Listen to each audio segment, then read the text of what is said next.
کیا ہوا بیٹی؟ وہ وہ شیراز کا ایکسیڈنٹ ہو گیا ہے، اسے سول ہاسپٹل لے جایا گیا، خان چاچا جلدی چلو، وہ گھبرائی گھبرائی بولی تھی۔ نہیں بیٹا، ایسا نہیں ہو سکتا، خان چاچا بے یقینی سے بولے اور اس کا ہاتھ پکڑ کے گھر سے باہر آ گئے۔ پھر ایک ٹیکسی کر کے وہ لوگ ہاسپٹل پہنچے، لیکن تب تک بہت دیر ہو چکی تھی۔ شیراز اس کا ساتھ ہمیشہ کے لیے چھوڑ کر بہت دور جا چکا تھا۔ ایک بار پھر وہ تنہا رہ گئی تھی اور قدرت کے اس بھیانک مذاق پر شیراز کے بے جان جسم سے لپٹ کر رو رہی تھی۔ دیکھنے والے بھی اس کی حالت دیکھ کر روئے بنا نہ رہ سکے تھے۔ ابھی تو اس کے ہاتھ کی ایک بھی چوڑی چٹکی تک نہ تھی کہ اسے زبردستی ان چوڑیوں کو توڑنا پڑا۔ خان چچا نے ہمت سے کام لیتے ہوئے اس کے بکھرتے وجود کو سمیٹا تھا۔ شیراز کو اس دنیا سے گئے ہوئے آج تیسرا دن تھا۔ وہ اس کی تصویر کے سامنے بیٹھی تھی۔ شیراز، تم نے مجھے زندہ رہنا سکھایا تھا، تم نے مجھے بتایا تھا کہ انسان زندہ رہنے کے بہانے ڈھونڈ لیتا ہے، اور میں نے ایسا ہی کیا۔ شیراز، میں نے اپنی پچھلی زندگی کی کتاب کو جلا دیا تھا اور تمہارے اندر ایک نئی زندگی تلاش کر کے جینے لگی تھی۔ لیکن شیراز، تم بھی مجھے چھوڑ کے چلے گئے، اب میں کون سا بہانہ لے کر زندہ رہوں؟ کون سا بہانہ؟ قدرت نے میرے ساتھ کیسا بے رحم مذاق کیا ہے۔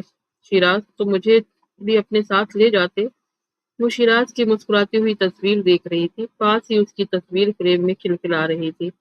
اسے اپنی اس ہنسی سے وحشت ہونے لگی۔ اس نے ایک جھٹکے سے فریم اٹھا کے پھینکنا چاہا، لیکن تبھی شیراز کا وجود خیالوں میں آ گیا، جو کہہ رہا تھا میری کسی چیز کو نقصان نہ پہنچانا، تمہاری یہی ہنسی تو میری زندگی تھی اور تم اسی کو مجھ سے الگ کر رہی ہو۔ وہ بے بسی سے روئی تھی اور شیراز کی تصویر کے ساتھ اپنی تصویر بھی رکھ دی تھی۔ پھر دوسرے دن ہی شیراز کے نہ جانے کتنے رشتے دار اور کزن ٹپک پڑے تھے، جن کو نہ وہ جانتی تھی، نہ شیراز نے کبھی ان کا ذکر کیا تھا۔ وہ خان چاچا کے پاس سمٹی کھڑی رہی جب ان لوگوں نے آ کر شیراز کے اس سپنوں کے گھر کو نیلام کر دیا جہاں اس کی شیراز کی پیار کی خوشبو بسی تھی۔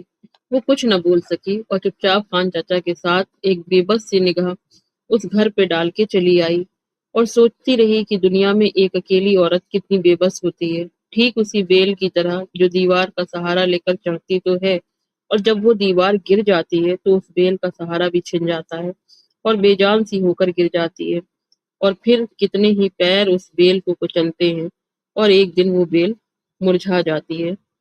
وہ اب خان چاچا کے ساتھ ان کے چھوٹے سے ایک کمرے کے گھر میں آ گئی تھی اور اڑیسہ کو ہمیشہ ہمیشہ کے لیے چھوڑ آئی تھی۔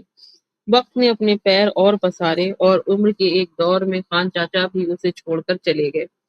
تب سے اب تک وہ اکیلی اس کمرے میں اپنی زندگی کے بچے کچے دنوں کا بوجھ اٹھا رہی تھی۔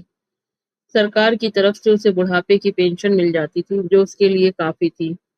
خیر، میں بھی کہاں اپنی گاتھا لے کے بیٹھ گئی اور تمہارے بارے میں کچھ بھی نہ پوچھا۔ اس نے ایک ٹھنڈی سانس لے کر صبح کی آمد ہونے والی ہے لے کر کہا اس نے ایک ٹھنڈی سانس لے کر کہا صبح کی آمد ہونے والی تھی۔ دور سے چڑیوں کی چہچہٹ سنائی پڑ رہی تھی۔ بوڑھا بنا کچھ کہے کھڑا ہو گیا تھا۔ ارے، تم نے اپنے بارے میں تو کچھ بتایا ہی نہیں۔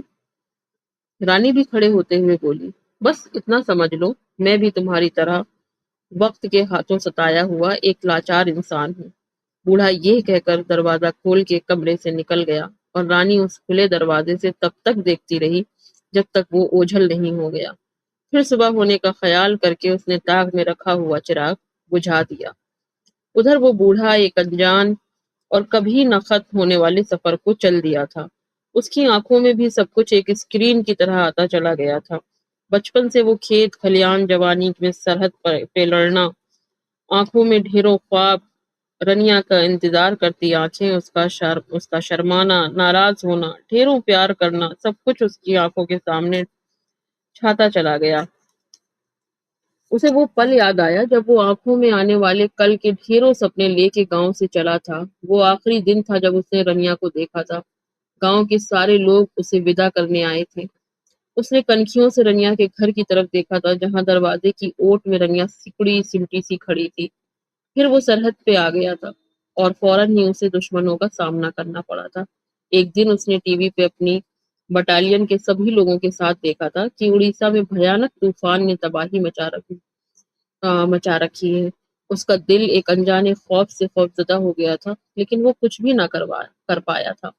ٹی وی میں سامنے ہی پانی سے بھرا بالیشور کا وہ گاؤں، ٹوٹے پھوٹے گھر، آدمیوں اور جانوروں کی لاشیں، اس کا دل چاہا کہ وہ دوڑ کے اپنے گھر والوں سے مل لے، لیکن وہ کچھ نہ کر پایا تھا۔ اسے فوراً ہی سرحد پار کے دشمنوں سے جوجھنا پڑا تھا، اور پھر ایک رات اسے اکیلے میں کچھ آتنکوادیوں نے پکڑ کے سرحد پار بھیج دیا تھا۔ کتنی اذیتیں اس نے سہی تھیں، اسے اپنے گاؤں تو کیا، اپنے ملک تک کی کوئی خبر نہیں پتا ہو پاتی تھی۔ اسے کتنی بار ڈھیروں راز جاننے کی کوشش کی گئی تھی، لیکن وہ کچھ نہ بولا تھا۔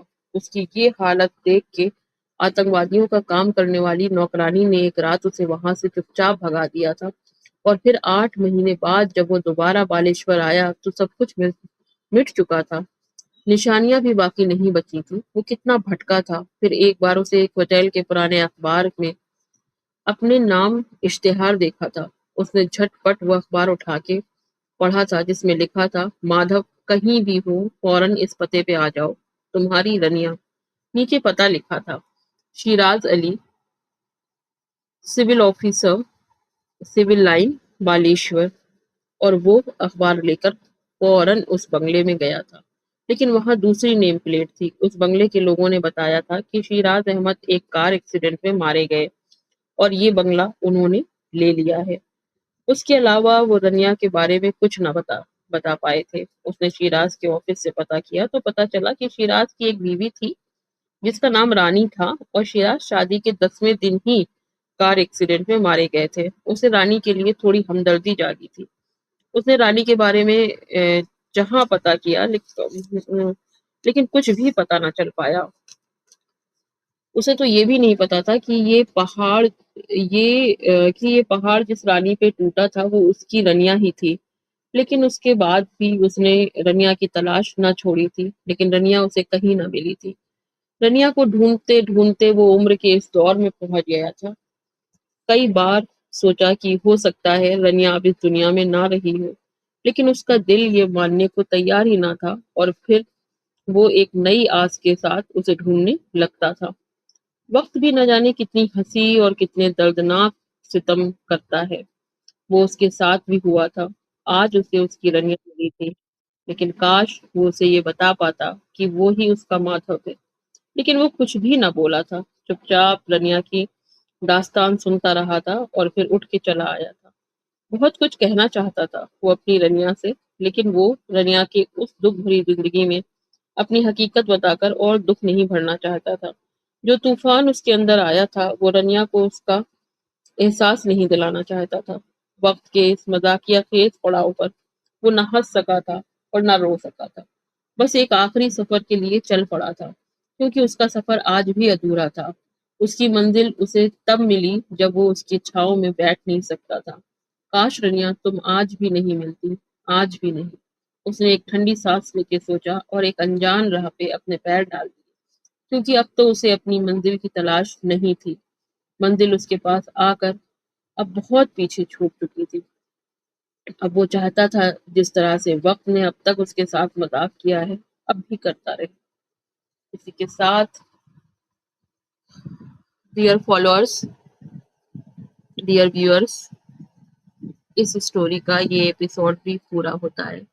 لاسٹ ایپیسوڈ تھا یہ، اور امید کرتی ہوں کہ آپ کو یہ ایپیسوڈ بہت بہت بہت پسند آئے گا، اور نہ صرف یہ ایپیسوڈ بلکہ یہ پوری اسٹوری بھی آپ کو بہت پسند آئے گی۔ اور آپ please please please it's my humble request to you کہ آپ اسٹوری کو ضرور پسند کریں، لائک کریں، شیئر کریں، سبسکرائب کریں چینل کو، اور بہت ہی جلدی اپنے اس پرانے سے بکسے سے دھول کو ہٹا کر کے آپ کے لیے پھر سے بہت ہی پیاری ایک نئی اسٹوری لے کر حاضر ہوگی، اور مجھے پوری امید ہے کہ آپ کو وہ اسٹوری بھی بہت پسند آئے گی۔ تب تک کے لیے گڈ بائے، تھینک یو۔